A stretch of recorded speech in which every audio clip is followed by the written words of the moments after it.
Club ফুটবলে রাতে মাঠে নামছে বড় দলগুলো। ইংলিশ প্রিমিয়ার লিগে ওয়েস্ট হ্যামের বিপক্ষে মাঠে নামবে আর্সেনাল।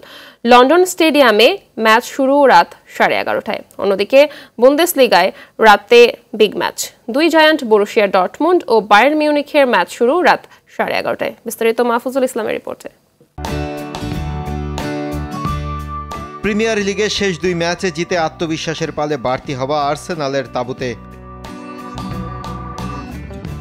সেই আত্মবিশ্বাসকে সঙ্গী করেই ওয়েস্ট হ্যামের বিপক্ষে নামতে প্রস্তুত আর্তেতার শিষ্যরা। দলে 3 ডিফেন্ডারের ইনজুরি কোচের ভাবনার কারণ। ইনজুরির কারণে মাঠের বাইরে থাকবেন ডিফেন্ডার বেঞ্জামিন হোয়াইট ও রক্ষণ কাণ্ডারি তাকিহিরো। এছাড়াও ব্যাকলাইনে ব্রাজিলিয়ান রিক্রুট গ্যাব্রিয়েলও থাকছেন না। 12 ম্যাচে 22 পয়েন্ট নিয়ে টেবিলের 4 নম্বরে থাকা আর্সেনাল চাইবে এই ম্যাচ জিতে টেবিলে নিজেদের অবস্থান আরও পোক্ত করতে।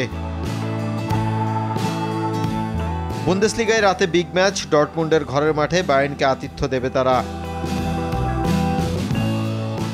দুদলেই বসেছে ইনজুরির থাবা। বায়ার্ন ডেরাই স্ট্যানিচিচ, ইতোর পাশাপাশি ইনজুরির কবলে পড়ে মাঠের বাইরে থাকছেন পাভলোভিচ ও জুয়াও পালহিনহা। তবে দারুণ সময় কাটানো বায়ার্ন নিজেদের শেষ 5 ম্যাচে পায়নি হারের দেখা। চ্যাম্পিয়ন্স লিগের সবশেষ ম্যাচে পিএসজিকে হারানোয় বেশ ফুরফুরে মেজাজে থেকেই এই ম্যাচে মাঠে নামবে বুন্দেসলিগার টেবিল টপাররা।